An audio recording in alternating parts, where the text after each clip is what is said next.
A Final Four berth is on the line. I'm Barry Tramel, along with OU writer Ryan Aber. We are here at the Honda Center in Anaheim, California, where on Saturday afternoon, Oklahoma plays Oregon for a berth in the Final Four. And, Ryan, these are really two similar teams. Yeah, they really are. Talked to a lot of OU players today during their interview sessions, and a lot of them said preparing for Oregon was like preparing to play themselves, and what they saw in practice every day when they're just going head-to-head, not preparing for a team. But there's also a lot of comparisons to Iowa State. We've seen some fantastically entertaining games between those two programs over the last 3 years. And Buddy Hield even said there's some Baylor mixed in there with what Oregon likes to do with its matchup zone. But both these teams like to get up and down the floor. They like to make their mark in transition, which should, if nothing else, make for a very entertaining Elite Eight game. Of course, a little bit of an uncomfortable matchup for the coaches. Lon Kruger, Dana Altman, they go back 30 years. When Lon Kruger got the K-State job, he hired Dana Altman as one of his assistants. It was a great pairing. Dana Altman brought him some good players from Moberly Junior College. The Kansas State program took off. Both of them have gone on to stellar careers. And really, I don't think they want to really play each other. In fact, they don't want to play each other. But on the bright side, somebody in their friendship's going to the Final Four. Yeah, exactly. That's what they said. They've never played each other before, said they didn't want to. But they've got a trip scheduled for after this season, which I thought was interesting, that they're going to Scotland, and one of them will be celebrating a Final Four berth, but certainly was a little uncomfortable when the bracket came out to see that they could be facing off for a chance to get in the Final Four. And, of course, every one of these games in the NCAA tournament could be the final game for the three memorable OU seniors who, along with junior Jordan Woodard, have historically made 103 straight starts. Just a phenomenal, phenomenal record. And with these guys, they've just played spectacularly, and they've really changed the culture of this program. Making the Final Four would lift this legacy into historic status. Yeah, no doubt about it. I think you said that either Wayman Tisdale or Blake Griffin or Alvin Adams had played that many games, period, in college, much less 104 together. This group has certainly turned around the program. The coaches have told me throughout the year that when they got Isaiah Cousins, when they got Buddy Hield, when they convinced Ryan Spangler, or didn't convince him, but got Ryan Spangler to transfer from Gonzaga to Oklahoma, that's when things started shifting in this direction. This would be a huge step forward for this program. Well, we'll find out Saturday. Let's go to the OU interviews, see what the Sooners had to say. All right, so once again, we're joined by head coach Lon Kruger and the student athletes, Buddy Hield, Isaiah Cousins, Ryan Spangler, Jordan Woodard, and Kadeem Lattin. We'll open up with a statement from Coach Kruger and then open up to the questions to the student athletes only, please. If you have a question for an individual student athlete, we'd really appreciate it if you direct it to an individual, or I will pick for you. All right, Coach, the floor is yours. Delighted to be here, of course. Again, I've said many times, don't take this opportunity for granted. Want our players not to take it for granted. It's a special time. When we play again, there'll be 8 teams left with a chance, and this group's been special. Couldn't be more proud for them. Couldn't be happier for them. They've earned it. They deserve being here, and we're lined up against a really, really good team tomorrow. Coach Altman does as good a job. I think he and Coach Self deserving of the Coach of the Year nationally. I think those two teams have been playing the best, and his team is very, very good and playing very well. And our guys understand that and respect that, so looking forward to the challenge ahead. Okay, we're going to start right here in the third row, please.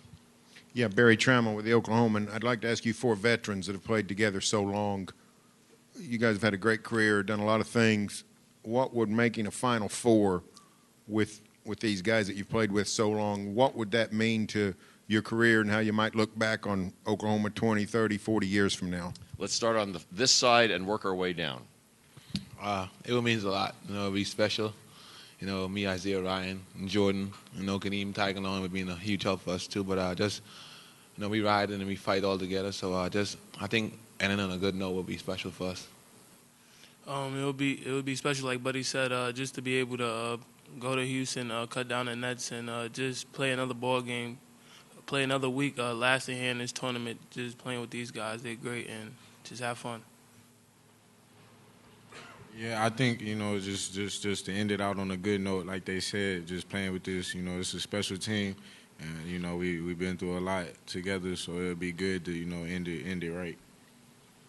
Like they said, we've had our ups and downs, and we've been through it all together, and we've all worked pretty hard, and so I want to fight with these guys until the end. Myron, go ahead. Myron Patton Fox, Ryan and Buddy. There's any concern with the fact that every game is such an emotional win, and they kind of build on each that you get emotionally spent. You made the Elite Eight a step further than last season, but you're not done. Any concern that you come into a game where you're just emotionally spent because every win is so big? No, I don't think so. I think we were happy last night, and we're still happy, but we forgot about it last night, and we moved on to tomorrow, and yeah. So no, I don't think so. Buddy? We just can't.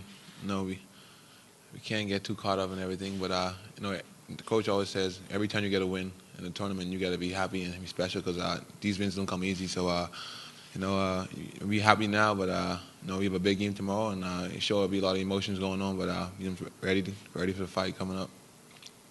We're going to go here in the third row, please. Joey Helmer, OUinsider.com. For Kadeem, how much has the grind in the Big 12 this year helped you with the grind that you guys are going through in the NCAA tournament? The grind in the Big 12 is helped a lot. The Big 12 is one of the toughest, if not the toughest conference in college basketball.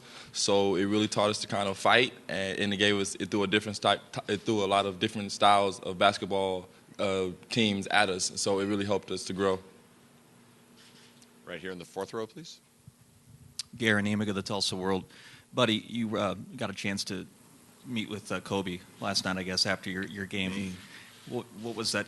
Did you have any kind of conversation with him when you were hanging out there in the stands? Yeah, he's the bean. I can't tell you what he told me, but no, it was nothing serious. But I'm just happy I got to meet him. He was one of my idols I grew up watching, one of the guys who I looked up to, and I try to mimic his work ethics. So I'm just happy I got to meet a guy like Kobe, and he just said it was a couple of words of encouragement. Could I follow up real quick? Can you give us an idea of how big an influence he was on you when you were a youngster? Oh, he was a big influence. That's all I do. Every time I got a computer or got hold of an iPod or something, I go on the internet and just watch Kobe Bryant. That's all I know. So just watching him make me believe, and it helps me to motivate me a lot. So if it wasn't for him, I probably wouldn't be in play basketball as a competitive level now, because I just want to be at the level he was at from a little kid. Going right here in the fifth row on the aisle, please. Karen Krause, New York Times. This is for Buddy and anyone else who would like to tackle it. Do you look at in this one and done era, do you think you guys are changing perceptions that maybe, do you get any sense that people out there are looking at like, oh, well, maybe there is some value to sticking around and playing more than 1 year at my school? Or do you think you guys are just a special group of guys? I can go with both. I think we're a special group of guys, but if guys are capable of doing the one and done, and I'm all for it, you can't control it, but you still can come back to school and develop your game and get better. So it's wherever the guys prefer, if they're struggling with their families and need to go, it's best for them. But I spent 4 years and I got better each year, and I was under a great head coach, so I was able to learn. Anybody else want to comment on that? Okay. We'll go right here, Myron, please. Kind of follow up on that, buddy. I remember last year at your press conference, you said you really came to the decision to come back like a few minutes before you came and talked to us, the press. You look back on that now. Are you amazed how things have worked out for you? Because obviously you made the right decision in coming back, or did you kind of feel in your heart that, yeah, this will be in the long run the best thing for me? I just kind of feel in the heart like it would be the best long run interest for me, and I talked to Coach and Coach Crutch, and they had some key points in me staying back, and it was only smart, and I got a lot better. I worked hard this summer, me and Isaiah. He's working out together, so he pushed me and I pushed him. So, I just turned the table coming this season. Go right here in the third row, please. Yeah, Kadeem, you're not really the outsider in this group, but you're the one that came on last. When you look at these guys, the chemistry they have over playing together 3 years, never missing a game, how does that tangibly show up in a game? When somebody says that they got good chemistry or they play well together, what do you see that is proof of that? Well, I believe that all 5 of us have really good chemistry. They just kind of played way more games together than I did, so I had to catch up quick. But these guys we know each other like back and forth. We know where we want our shots, and we know how to get each other really good shots. And that all comes from a sense of familyhood. We start off as brothers in the locker room, and it just transcends to the court. Any further questions for the student athletes? Go ahead, Myron. Jordan, Isaiah, Buddy. One of the things I think makes you guys really good is that, yeah, you can shoot threes, but you can also take people off the dribble. But they got a really good shot blocker, or shot blockers, Oregon does. Does that at all alter how you play, or you feel still confident that your game will translate? Jordan, why don't you start? Yeah, we just have to be aware, of great shot blockers. We go against shot blockers in practice every day with our bigs. So, we just got to use that to our advantage and just stay aggressive and make plays for other teammates. That's what Coach has been preaching about. Isaiah? As Jordan said, just make plays and really use the shot fake a lot and try and trick him out. Draw a couple of fouls early on the shot blockers and just really moving the ball and just looking for Kadeem or Spang and Buddy and Jordan just get hot. Buddy? Like following both of them said, just we've been playing with shot blockers all season, so if they're willing to commit, we just find an open guy and or go into their body and then try to create a foul. Any more questions for the student athletes? Last call.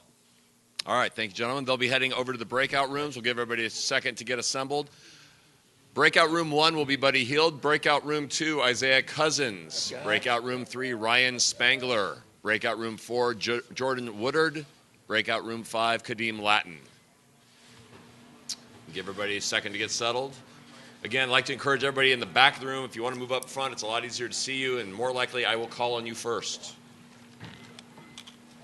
Otherwise, it's a little bit like school. We're going to start right here in the 3rd row, please. Yeah, Barry Tramel with the Oklahoman. Lon, Oregon's likes to play fairly up-tempo and get with it, a lot of pressure and that kind of thing. We're going to see an Oklahoma-Iowa State type of game with a lot of possessions, a lot of back and forth. Could be, because both clubs prefer the pace. They prefer the tempo. We certainly are better when we're able to go. I think they are too. They do a great job, whether it be off a block shot or a turnover or a quick shot, of transitioning the other way. We feel like our best transition comes from those same opportunities. So similar clubs in that way. Both like to think that we're working hard to stop people on the other end too, but still prefer the tempo to the game. Myron? You enjoyed last night? Do you talk to you guys, let it go, the game, or do they just know that because they're seniors? A little bit of both. Really, proud of what they did last night. Very happy for them because, again, games at this point, any point in the tournament, are hard to win. And to be one of only 8 when we play again is very special. So appreciate, again, what you did, what you accomplished, and understand that you got to do it again and you got to do more. We don't get any head start next game because we did something well last night, nor does Oregon. But the guys understand that. They've been through a lot of these big games, not ever at this point in the tournament, but they know they've got to refocus, and they really respect how good Oregon is and how well they're playing, and know that we'll have to do things a little better on both ends to have a chance to win. Barry? Yeah, Barry Tramel with the Oklahoman. Lon, a minute ago, Dana was up here, and he talked about how much you'd meant to his career and how you'd sort of jump-started him in the business. On the other hand, I reminded him that he helped jumpstart you getting Mitch Richmond to Manhattan. Which one of you guys have been more beneficial for each other? Well, it's been mutual for sure, certainly from my perspective, because he's been fantastic from the day one on campus back at Kansas State. Very knowledgeable, great rapport, relationship with the players, clearly understood what it took, had a presence, had a demeanor about himself that you could tell he was going to be a great coach, and he's done that. He had a great run at Creighton and Kansas State, then Creighton, and now just a terrific job at Oregon. We're going to go right here to Joe, I think it is, in the 3rd row, please. Joe Helmer, OUinsider.com. Coach, obviously you've changed the program tremendously since you took over, but what would it mean for you and for this program to win this game and go to the Final Four? Going to the Final Four is special. You think down through the years, there really haven't been, when you think about all the teams that have done it multiple times, there's really a limited number of teams that have done that. So, and it would be most special because of what this group of seniors and older guys have meant to the program, to the culture around the program. They're the ones that have changed it. Their work ethic, their sincerity with regard to each other and the community and the university. We've just not had a bad day in that respect. And they're fun to be around. They love to play. They're in the gym all the time. We've never scheduled an individual workout with this group because they're there all the time anyhow. So it's pretty good when you go to the court and not have to talk about getting up extra shots or playing with enthusiasm or playing for one another, because this group does that naturally. So that's a good jump start on what we're trying to get accomplished. Going back here on the left. Hey, Coach. Kate Heropoulos, Dallas Morning News. There's at least 2 Big 12 teams in the Elite Eight, possibly 3 with Iowa State. Does that provide any needed validation for the strength of the conference? It really doesn't hurt, because the last couple of years we haven't validated it in the postseason, and we've been, thought of ourselves anyhow as the best conference in the country. Other people have probably thought that about their conferences, but the last 2 years it's been great. I think this year is better than the previous 2 from a quality and depth of teams. So having success in the postseason, I think, helps the conference, gives us a little bit of a point to work from anyhow in terms of discussion. Myron, go ahead. How much easier is it to scout a team that kind of plays similar to you, because the turnaround is so quick from last night to Saturday? Yeah, and I've watched, just because it's Dana's club, I've watched them every time, they're on the West Coast and get to catch those games that start at 10 o'clock at night. And so I've watched them a lot on the season. Never really from a scouting perspective as much as just cheering them on. But they are similar. I think our clubs are similar in a lot of ways. They look for mismatches. They look for isolations. They look to attack opportunities much as we do. And they do it very well. They go to the boards probably a little bit more aggressively than we do. That's an area of concern. Both clubs like getting out in transition, so we've got to do a good job there, trying to get ours, trying to limit theirs. But they're really good. They're fun to watch. They're fun to watch and have been easy to cheer for up to this point. Right here, please. Barry Tramel with the Oklahoman. Going back to the 4 guys streak of starts, 103, it's probably not incredibly unusual to have 4 starters who have been together 3 years, but to never missed a game, never been suspended, never get hurt, never do anything. I mean, just the consistent showing up of those 4. How rare is that? I would think it probably has never happened before. I mean, I think it's probably that rare to have 4 guys, 103, and think too that the very few number of practices they've missed. Whether they come out of a game a little bit, gimpy ankle or sore back or something, that even hasn't happened. They've missed a very few. Probably count on one hand the number of practices.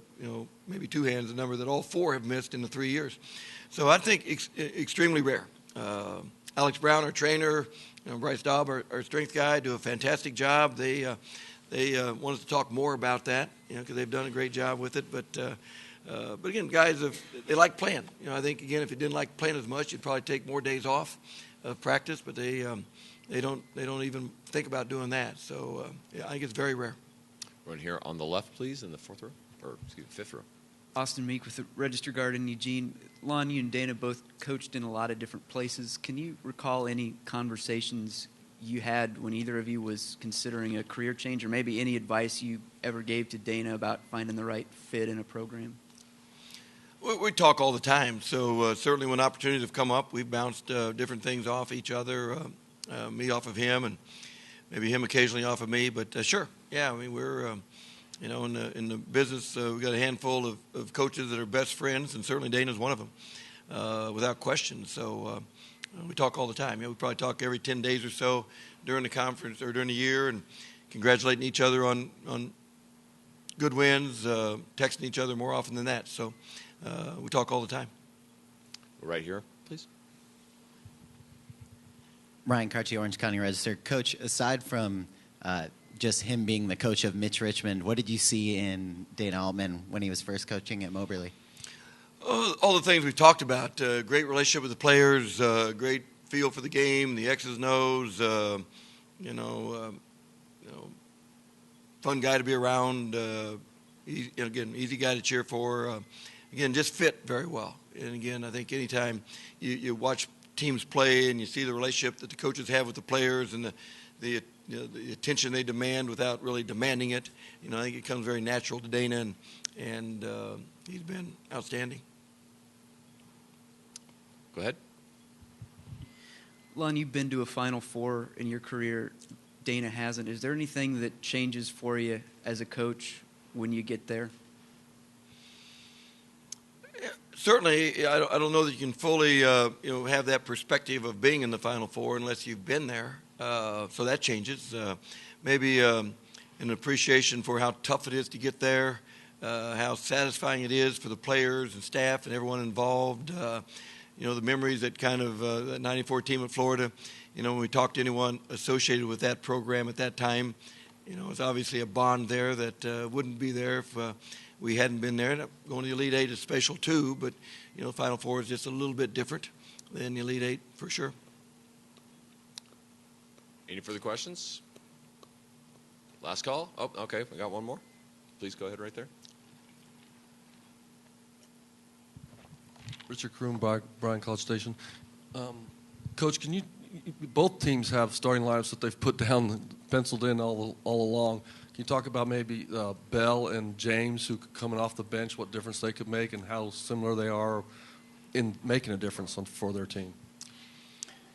Well, they're just very good. They don't, like us, we don't play 10, 11 people, nor do they. But I think the quality of people coming off the bench is, even though their abilities may be a little bit different, they still contribute in key ways.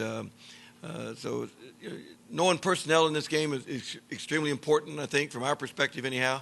Knowing who's driving, who's shooting, who's what the strength is of each player. Both clubs, again, there's so many broken situations, there's so many mismatch opportunities that each are looking for. I think knowing the strength of the personnel is extremely important. We're going to go in the fifth row right here, and then we'll go to Myron again. Thanks. Lon, apologies if you've been asked this already, but Dana was telling us about your upcoming trip to Scotland. First, do you guys have any plans for that, and have you guys taken a trip together before? Oh, we've taken trips, golf trips together for sure. No, we're doing that. I guess regardless of what happens tomorrow, I still plan on doing it. I hope he does too. No, it's we've done a lot of golf trips together and golfing opportunities together. So, again, nothing changes about that. Who's got the better golf game? Oh, he does. He's tough. He's tough. Myron, go ahead. It seems as though you've gotten more comfortable with your bench the last 2-3 weeks. You get him in early in the first half, and of course Christian James has done some nice things for you. You feeling better about those guys? We are, yeah. We feel much better about him. Christian especially has stepped up there and had, out of our last 3 or 4 ball games, had a couple, 3 really, really good basketball games. Dante's done a nice job. Jamani stepped in there and done a really good job. I thought he and Kadeem last night, David's such a handful inside. I thought they battled him, pretty hard. He still got away from us a few times, but they both made him work to get his points, which he can do. But, like what our bench is doing right now, probably better than at any point during the year. Any more questions? Last call? All right. Thank you, Coach Kruger. Good luck tomorrow. Thanks.